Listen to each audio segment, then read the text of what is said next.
Well, good morning, everyone. Here it's 9 o'clock on a Sunday.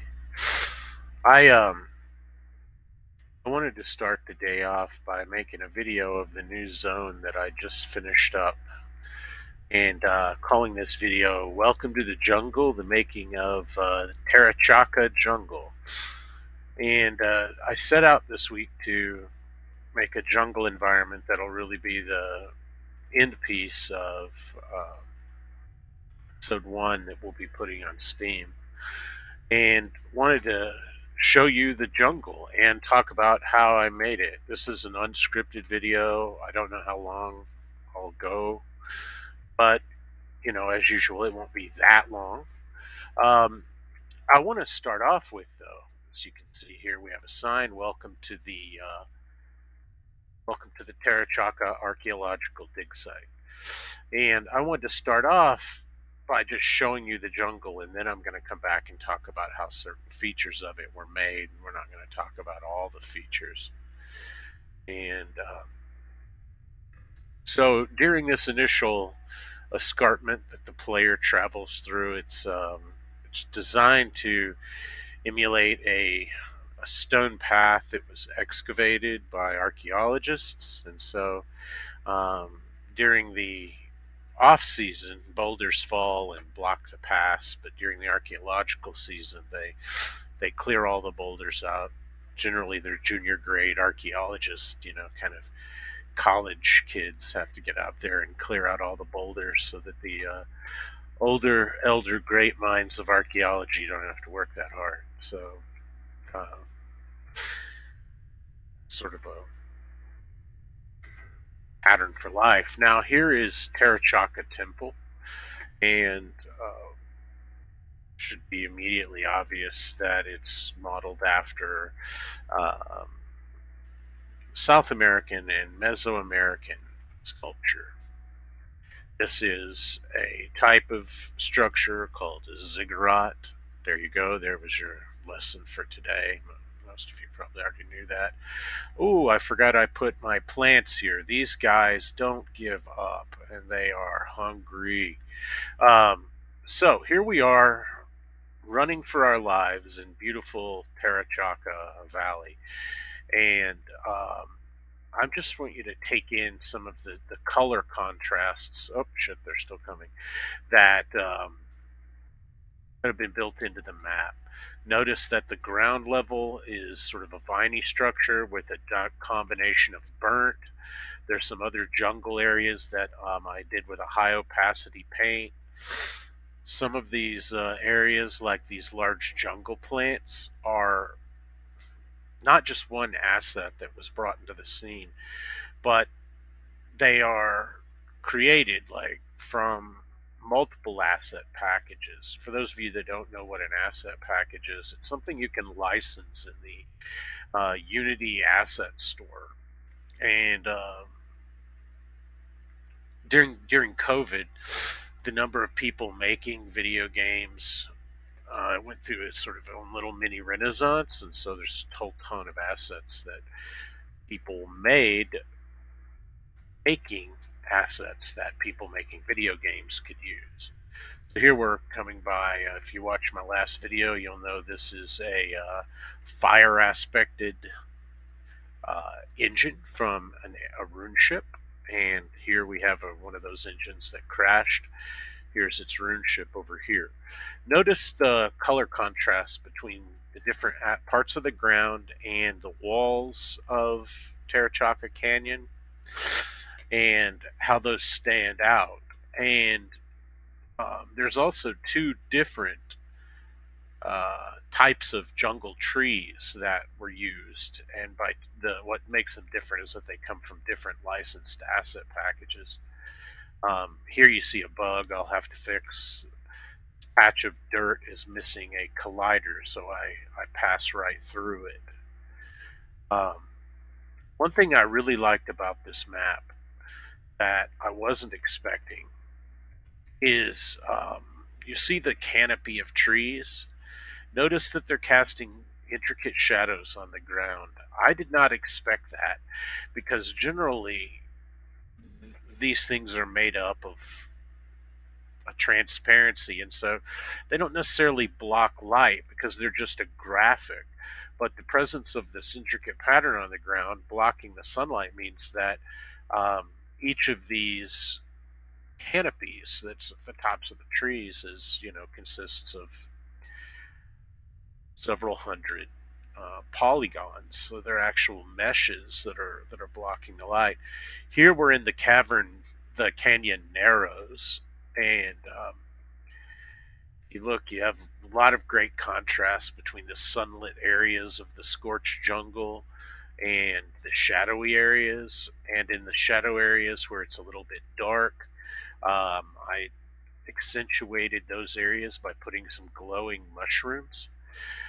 These patches of the ground actually are part of another package called Jungle Environment, which I'll talk about in a minute. And they're nice geo constructs that you can throw on the ground and resize to make hills, so that you don't have to do all of the hard work in the Unity uh, terrain sculpting tool. So it basically just makes your life a little bit easier if you're designing some hills and or grassy hills, or in this case, dirt covered hills. These things they're square, so they hold a texture really well.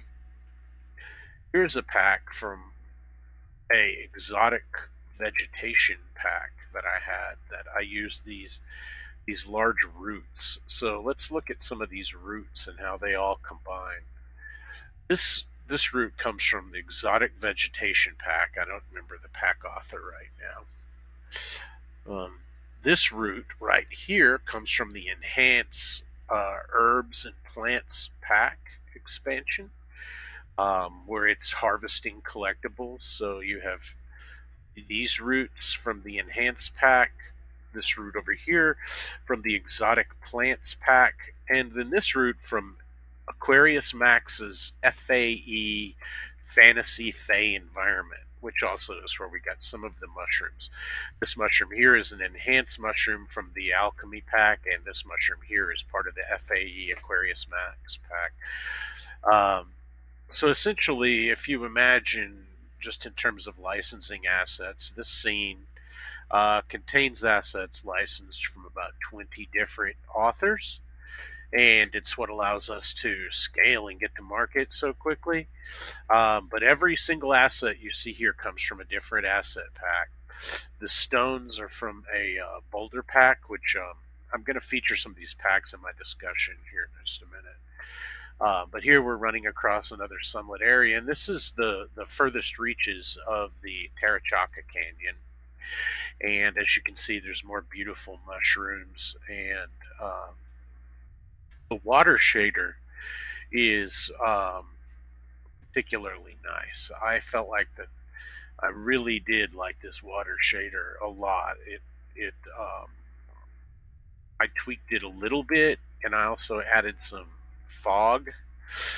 These things you don't necessarily see, but it's why it has a kind of emissive, emitting, glowing nature to it. It's because I put a reflective layer of fog beneath the surface of the water, just beneath it.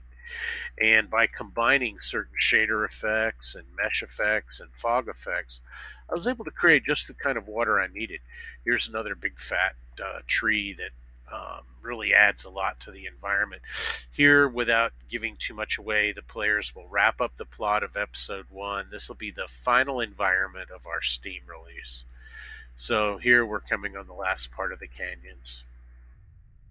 And as you can see, more of that pretty water. And there's a lot of detail. I don't know if you've been looking, but I spent a lot of time layering down, putting mushrooms and small plants everywhere.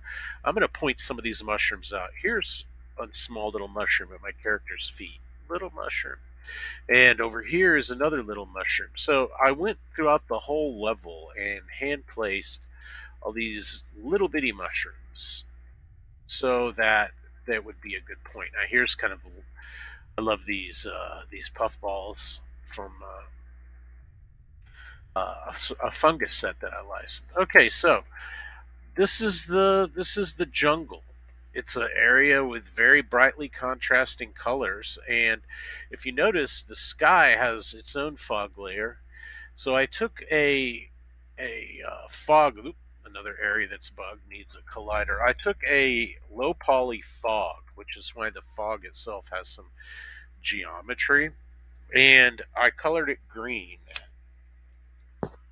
I'm slightly color challenged, so I say that's green. Who knows what actual color that is, but I colored it my green. And then I put these things at the tree line level to represent kind of jungle fog.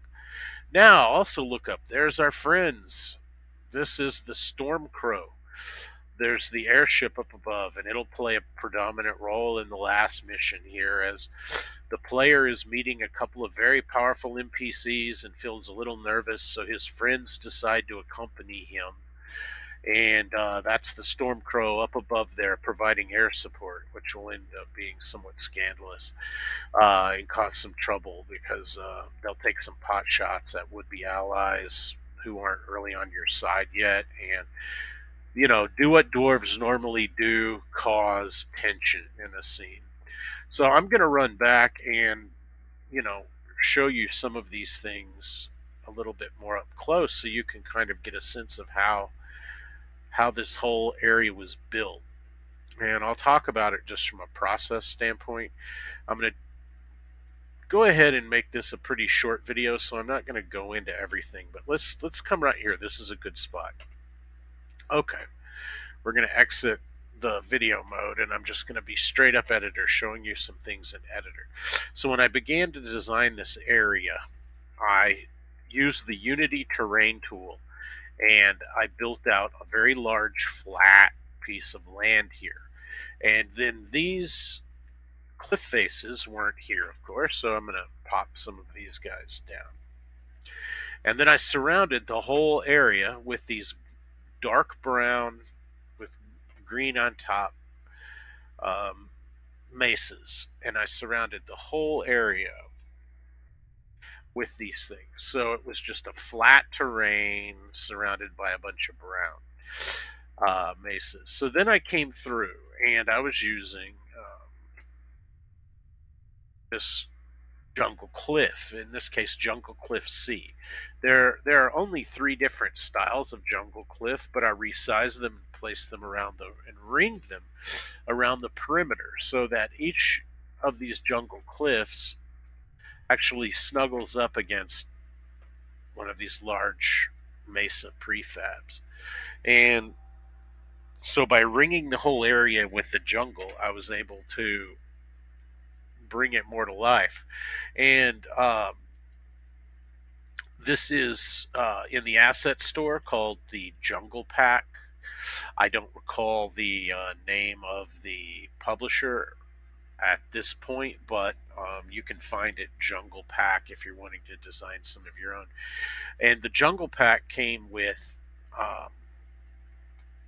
individual elements. So you see, like this branch here, everything had to be assembled by hand. This particular tree comes with this spine, and if you notice, like, its branches are all separate objects.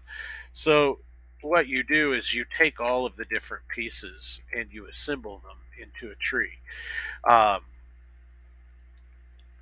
this airship that you see here has just a custom texture. Um, and it is part of a beautiful package. The same people who make our weather system have produced a low poly airships package, and they're what we use, and that it's called Zenith low poly airships. Um, these engines stand out really prominently, and these engines are interesting. Let me show you a little trick though before we wrap the video up. I want to show you a trick. How do you tell what package a particular asset relates to? This is a big challenge because here we have nearly 20 different asset makers, their assets within this scene. Consequently, we've licensed about $48,000 worth of assets. Yes, we've spent I have personally spent $48,000 on this on Fate of Aruna's development, and I know we have other people involved that have also spent significant amounts of money. But now back to the point: how do you know what an asset belongs to? One way that I have found a nice little trick, and this will be the last thing I talk about, is you click the object until you see the materials pop up, and those materials are going to be part of the prefabs hierarchy. So let's just go down. Now you right click a material and select it, and it takes you to the part of your directory structure. So you can see these come, this material comes from the mining pack, and it's associated with an object called Gem Jewel that comes from a mineralogy and crafting pack. So this is actually normally a small little gem that we've blown up to about a size of 100. And these plants are from the jungle pack that we mentioned. This root, the root is from stylized assets, uh, stylized assets from Enhance. Um, these rocks are from a different manufacturer, and these rocks are from Poly Ninja, the Hidden Valley, stylized mountains, dungeons, and prefabs. So this, of course, was Aquarius Max, and so you have it, even the little water lilies come from different asset manufacturers. But what we've done is we've brought this all together and made a really exciting environment out of the crafted assets of various things that we've licensed, and this jungle turned out really well. All right, well, we'll just wrap it up for now, and you don't need to see that.